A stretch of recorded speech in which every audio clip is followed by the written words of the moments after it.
Imagine those people that don't develop any plans. They just let 2024 come about and they say, whatever happens, happens this year. You don't know how you want to grow yourself personally? Those are things that we should have on our list as to what we want to do in our lives. And that's how we continually get better.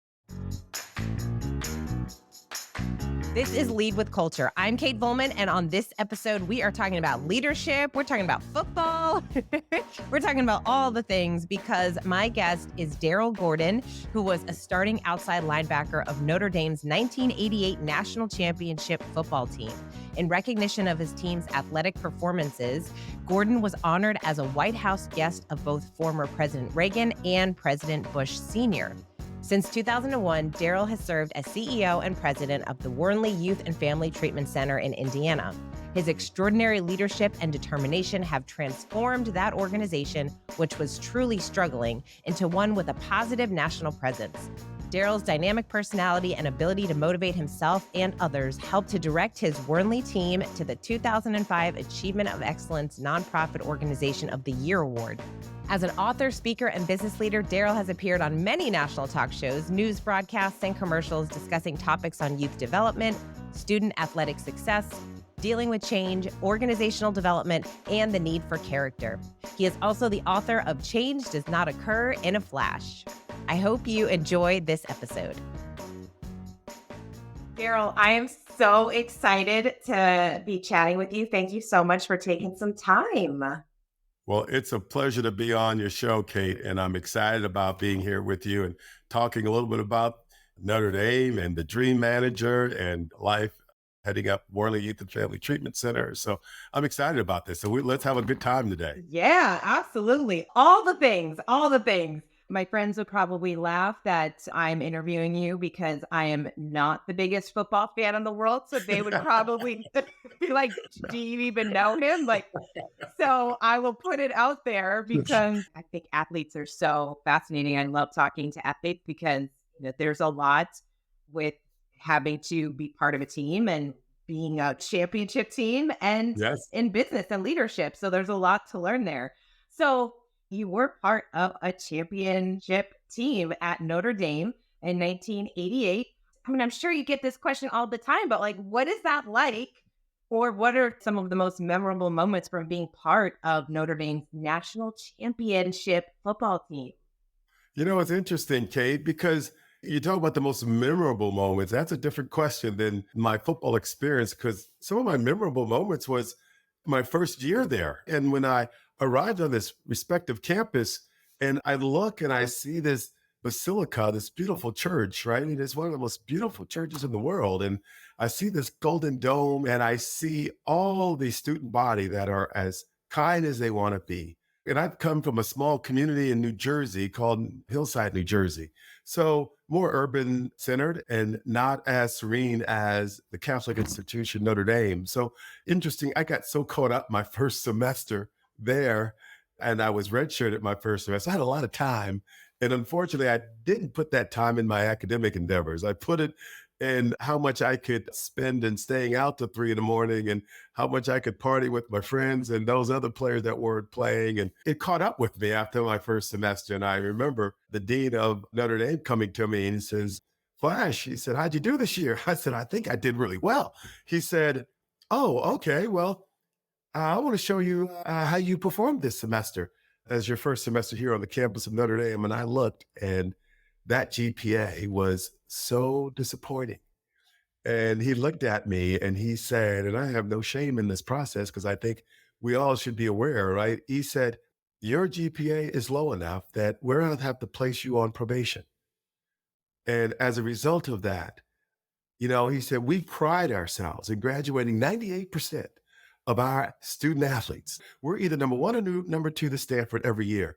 And I just pray that you don't fall in the 2 percentile. Right? So he, I'm an 18-year-old kid. Green is the day, as green as my shirt. And I'm on a campus not familiar with the academic rigors of an institution like Notre Dame. And now he's telling me I could fall in the 2 percentile. So he said, once you digest this, you have another semester. And if you duplicate this semester, you won't be here another year. And I remember walking back to my dorm.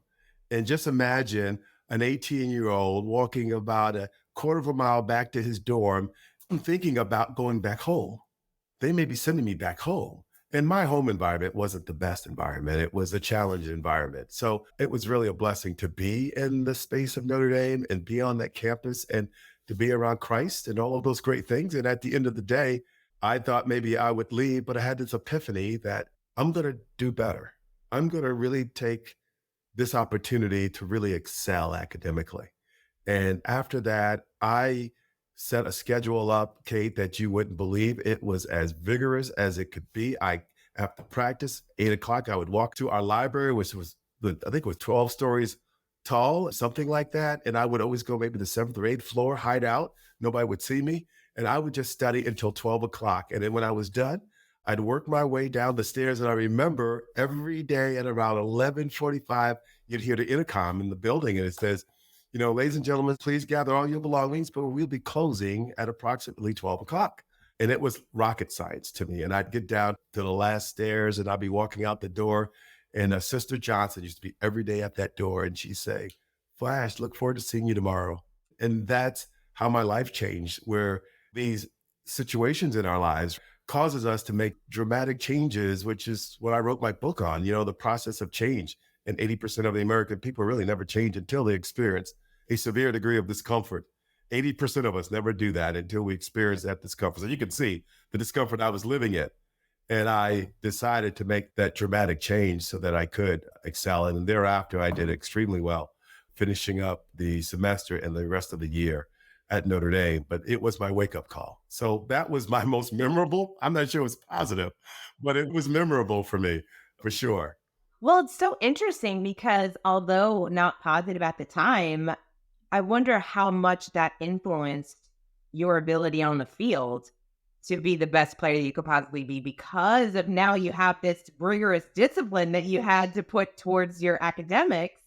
And that would Yes. have spilled over in obviously your athleticism. So I'm curious your thoughts on how influential that was to your time on the team.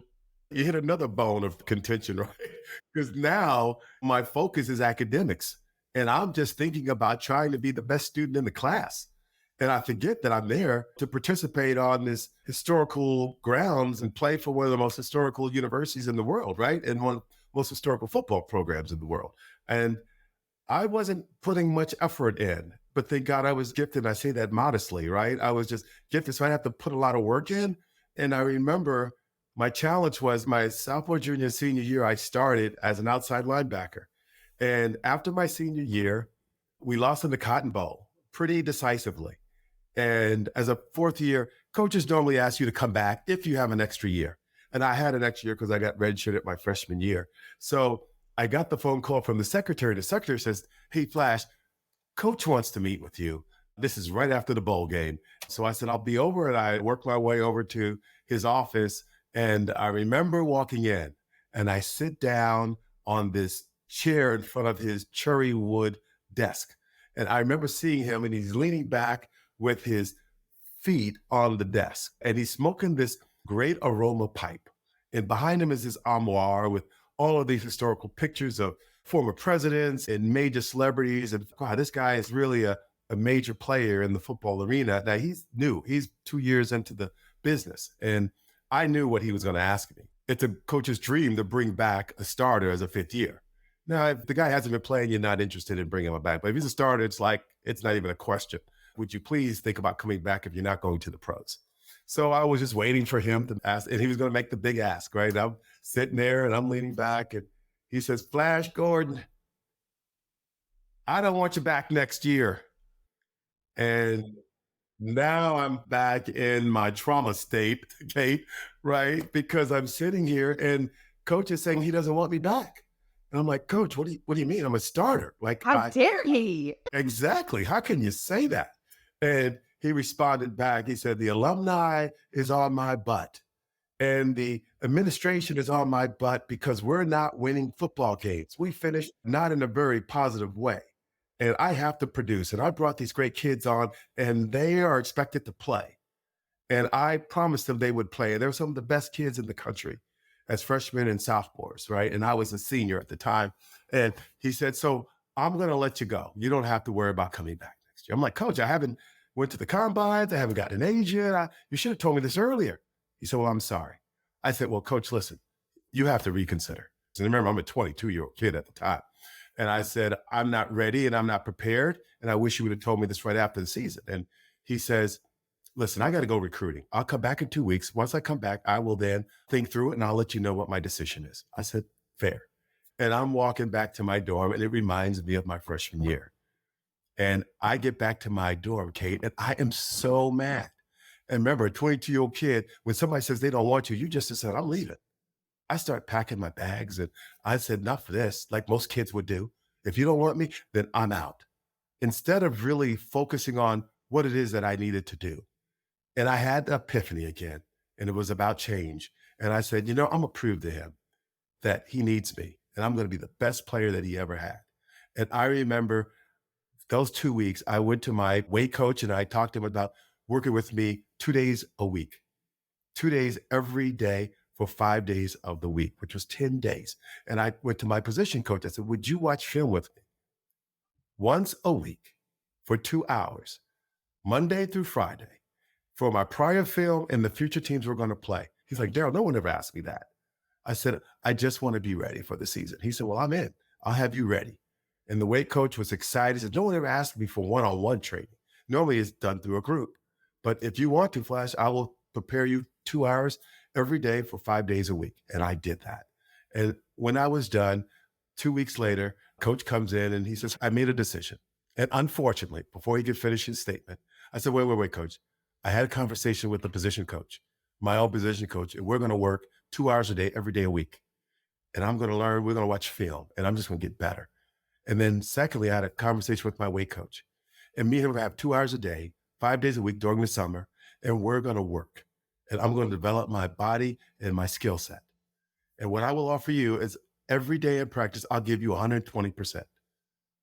That may mean some of the kids are going to get hurt that are on that field because I'm going to give 120% every day. And I will show them how to practice. And I will lead that team. And then he started to reconsider. And he said, well, listen, if I have one problem out of you, one, you're out. And I'm like, can he really throw me out in the middle of the season? I was saying to myself, right? But I was like, okay, I'm in. And he said, but I want to see exactly what you shared. And Kate, thereafter, we went 11-0 and then 12-0 and won the national championship. And through that leadership and through the epiphany that I had when I went back to my room to put forth the effort of all the work that I did that summer with my coach. But the change occurred as a result of the severe degree of discomfort that I was going to be released. And I'm trying to teach people that perhaps we don't have to wait until then. Perhaps it could happen prematurely. Because though 20% of the American people, the very successful ones that are paying 80% of the taxes, those are the ones that are not changing when something bad happens. They're changing early so that things can happen in their lives. So as we talk about athletics, that decision that happened in my bedroom and I made all those changes, it allowed me to earn a graduate degree that year and my master's in science administration. It allowed me to go to the White House and visit President Bush and President Dan Quill, I believe at the time, and President Reagan. It allowed me to wear a ring. That is the last Notre Dame ring that Notre Dame has ever won. Just because I made a decision not to leave, but to persevere. So how often do we all decide to leave situations, relationships, our financial situations, or our physical situations, or our work because our bosses challenge us? The story to that is you're going to be challenged. And the question is, how do you respond to the challenge? Both of those examples, what I immediately think of is how some people say leaders are born and some say they're made. And when we are up against those type of challenges in our life, what's interesting is you took the initiative to talk to the coaches to figure out, how am I going to grow? How am I going to get better? Whereas for most people, they would just say, okay, forget it. It's just not meant for me, or whatever it is. So do you think that that is a learned skill and a muscle? Or what inspired you to do that versus what most people would have done, which is just given up?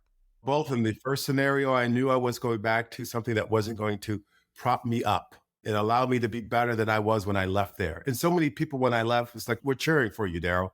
We're cheering for you, Flash, to be the best player. We want to see you on TV. We want to watch you and be proud as a community. And it would be unfathomable for me to go back and they see me and, what are you doing here? You're supposed to be up at no. Well, I didn't do well academically, or I didn't put forth the effort. And then even in the athletic one, I felt like I was leaving on a bad note. And I wanted to leave on a great note. And I wanted to do something for Notre Dame that would allow me to say I put forth the effort and the work that I really didn't do the other 4 years. And that was the effort that I put in. And the reason why I did it was because I wasn't ready to leave.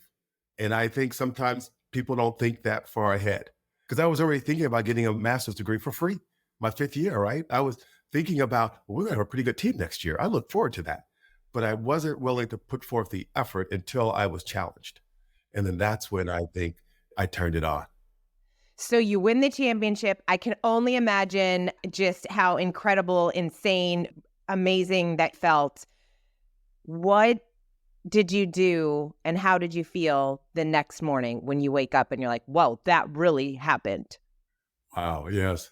You don't even remember the morning. I wasn't a drinker or anything like that, but I just remember it was all day and all night of celebration. And I remember just going around Arizona because it was at the Fiesta Bowl, and we were in establishment after establishment. And every time we walk in, several of us, the DJ would say, "We have the Notre Dame National Championship players here today." And I remember those days, right? It was such an honor to be one of the very few in America that, or the only one in America, once a year that can win that kind of accomplishment. And I was just moved. I think I was more moved because I put so much work in. And you feel like when you put the work in, you feel like you deserve it. But when you don't put the work in, I'm not sure you can embrace it and appreciate it enough. And you don't know how much work I put in, Kate. I put in a lot of work, more than what my fellow players put in. But I think it lended itself for me to exceed on the field and be a national champion that year. Are you still friends with your teammates? Do you guys still chat? Yes, we chat quite a bit. I'm on a few chat and blogs with a lot of our players from my 4 years there, and we evaluate what's going on now in the world. And it's lifelong friends that you develop and that you have. And they are just great friends and people that are in my life that I'm glad are in my life. I love that. Oh, that's awesome. You work with a lot of leaders. You go into corporations. You are an author and a speaker, and you get to be on stages and you get to meet a lot of different people from all different walks of life. In business today, there's some things missing in leadership, especially with so much going on in the world with remote work and teams. And what do you feel like are some of the biggest challenges that leaders are facing today in building great cultures and really leading winning teams? Yes. You know what? I think the biggest challenge now in America is staffing, because traditionally, I think years ago, leaders didn't have to worry about their culture as much as they do just getting the right people on and paying them a lot of money. Today, there are so few workers in the workforce. So now you have to really market yourself and your business to inspire and encourage people to come work for you. And then you got to inspire, encourage them to stay, because there's somebody right around the corner that has a sign out that's saying, we're looking for employees, we're looking for hourly workers. And it's a huge challenge in today's society. Since COVID, there were three phases of people that left during COVID. There was the baby boomers, then there was the Gen Xers, and then there's the millennials. And all of us left at one time. But what happened is we knew that the baby boomers were going to leave and leave a dent in the organizational leaderships of the world, because there weren't enough of those folks to fill the slots. But when COVID hit unexpectedly, the Gen Xs didn't come back right away, or half of them came back. The baby boomers, those guys were thinking about leaving, but they were going to leave in another 2, 3 years. This allowed them to get comfortable at home. And they were like, I think I'm fine where I'm at now. And they didn't come back. And then you had the millennials, and that group of people, they come and they go. They're not staying anywhere longer than a year or 2 or 3. So now when it finally settles down and 2 or 3 years later, you got half of your workforce back. And now you're saying, how do I operate with half the workforce? And I think that's what our leaders are struggling with today, and why it's so important to continue to develop them, using the Dream Manager as an opportunity to help them inspire them to do something that says, listen, this will keep you on grounds at our company, and we want to invest in you and work with you and inspire you to be better. There are so many really great resources and books and programs that are out there to help people become the best version of themselves. And yet, still, you say that most people will never put the work in and actually change. So, with so much information at our fingertips, why are people still not living their potential and their fullest life? I was telling my son today, we were leaving the gym today, and I said, do you want to be great? And he said, yes, Dad, I want to be great. And he's 18 years old now, and he's an all state quarterback in the state of Indiana. And he has just committed to go to Harvard as a quarterback. I said to him, why do you think there are so many mediocre quarterbacks? And there's very few great ones. He knew, because we talk about it all the time, is because they're not willing to put the work in. Just getting up at 5 in the morning and doing more than the person that's going to be doing it at practice, you're making yourself better. But how many people are willing to do that? That small little piece of 2 hours of what everybody else is not doing to help develop your skill sets for the next 5, 6 years. And it lended itself for him to be one of the best in the state. Now, I'll promise you, 5 years ago, he was not one of the best quarterbacks in the state. If not, he was floating in the bottom of the barrel. But this commitment that we put forth, it's work. It's what I wasn't willing to do those first 4 years until Holt says, I think it's time to go. And then I gave it my best. And my best presented a national championship. So you ask, why don't we take advantage of it? Because it requires so much of us.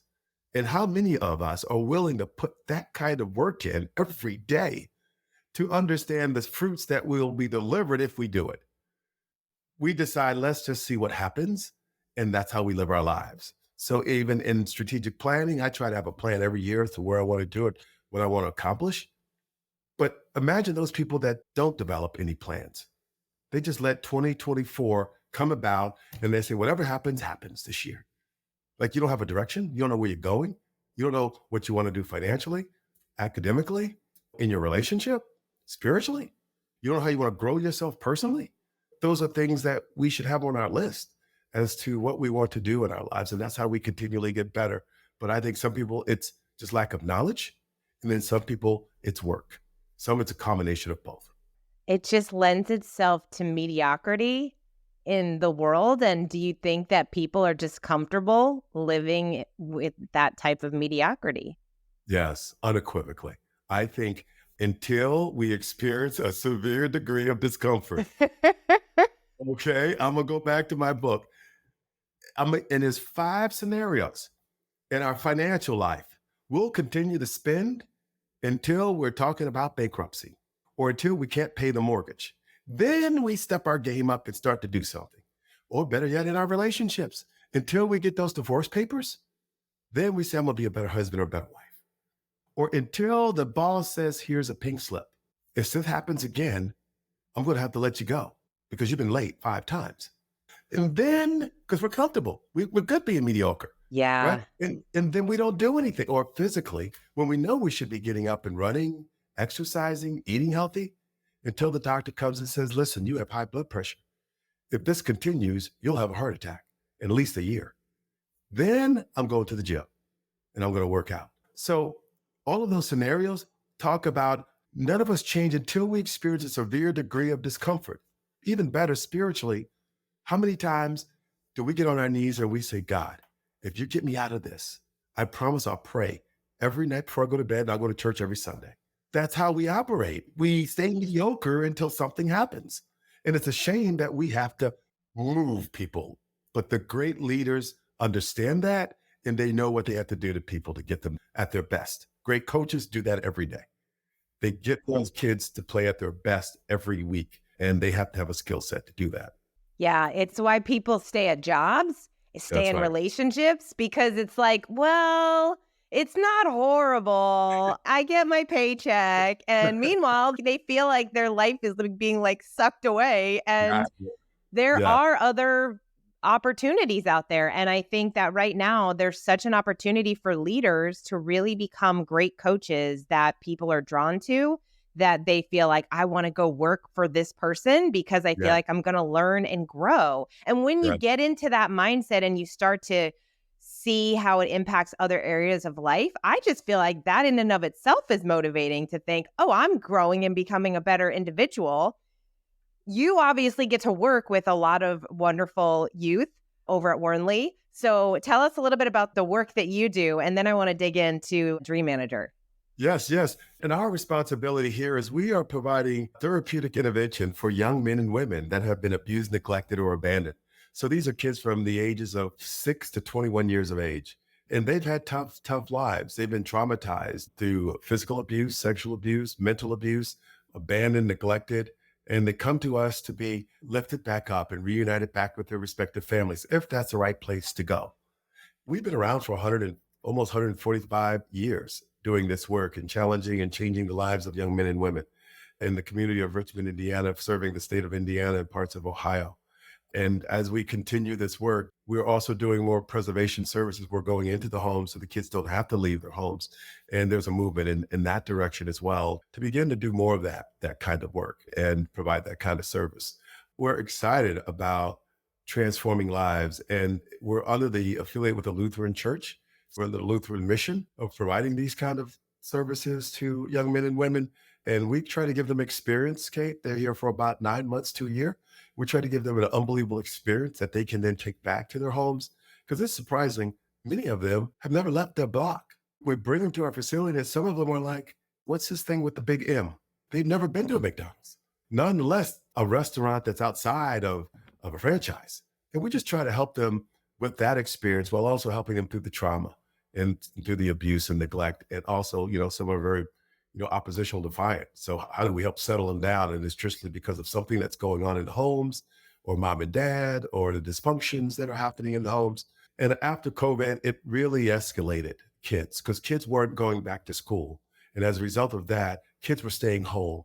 And the abuse that were occurring in the home traditionally when you got to school, someone would say, "Hey, Johnny, you wore that shirt like the fifth time now this week." And they could report it. Or I see this bruise on your leg or your neck or your arm. What's happening? And you could report it. But now imagine the abuse that's happening and you're at home because your school is on Zoom for the whole year and you don't know how to make the phone call for help and support.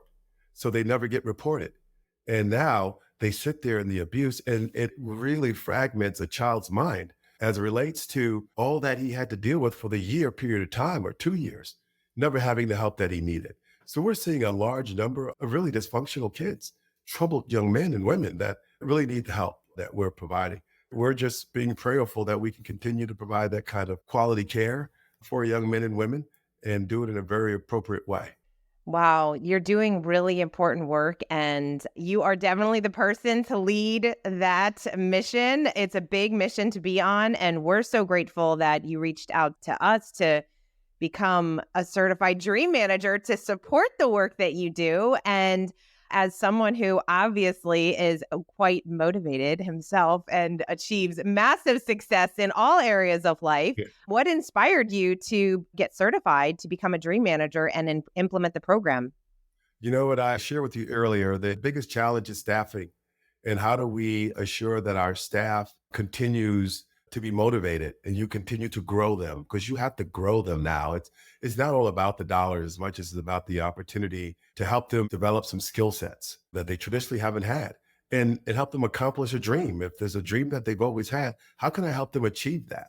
When they get here, we're giving them more and more money. And perhaps there's some dreams that they want. Some is, I just wanted to get my degree, right? Or I just wanted to always take this cruise that I've never been able to take. Or I've been really fighting with trying to build a nest egg so that I can retire someday. Those are dreams that they have. And some of them just don't know how to achieve it. And it's allowed us to talk to some of our staff that we are very interested in to help them go through that program and to help them see and achieve their dreams and see if we could be part of that process. So, how has that impacted your team so far? Just this whole new culture of talking about dreams and bringing some of these things to light and encouraging people to actually go after them. Interesting enough, two of our dream recipients are enrolled in college. They're respectively 40 something and late 30s, and they've always wanted to do it. And we've worked with them to help them see that it's an opportunity and set a structure up for them so that they can achieve it. And they are just so enamored. They're on track to finally be able to receive the compensation that they've always wanted to receive because they have a degree. Right, and there's others that are trying to expand their financial nest egg.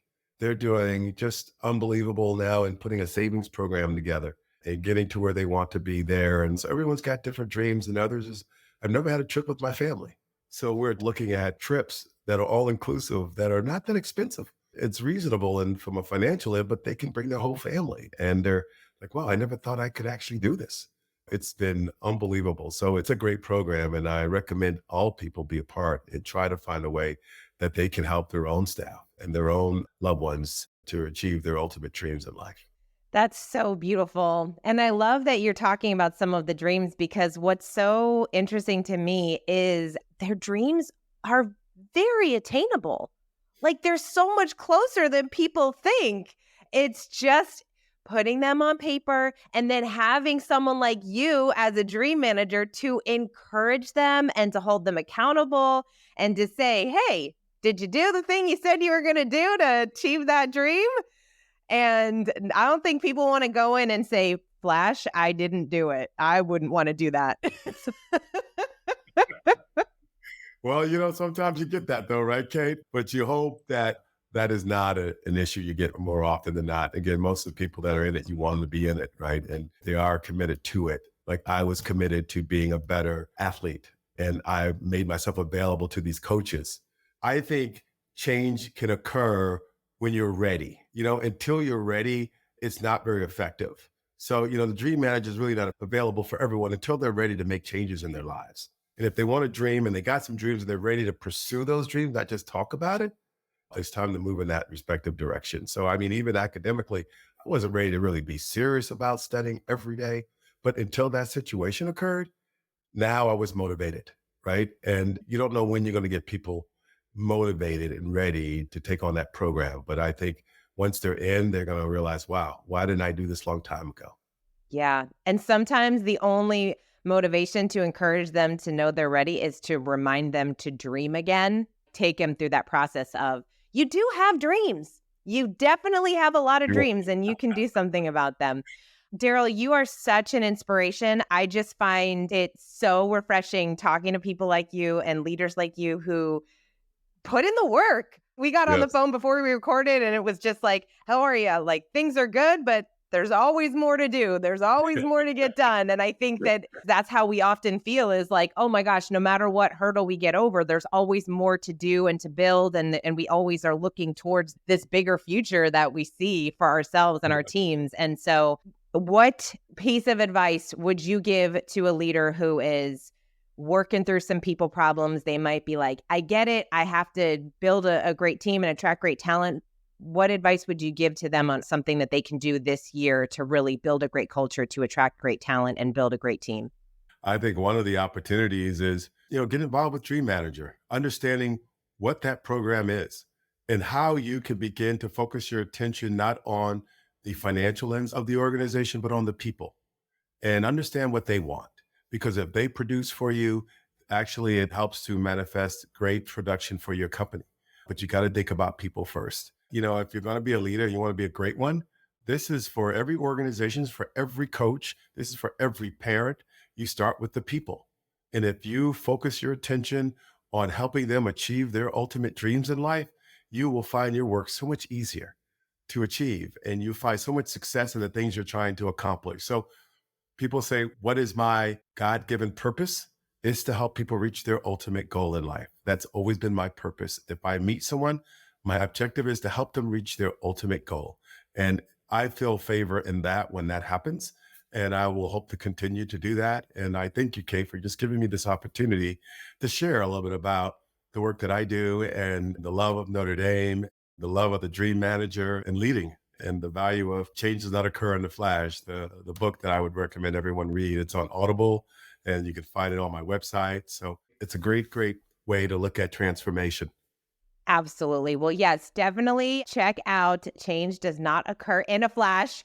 I mean, you can't get a better title than like the nickname of your name, put it into the title of the book. Come on. That just doesn't happen.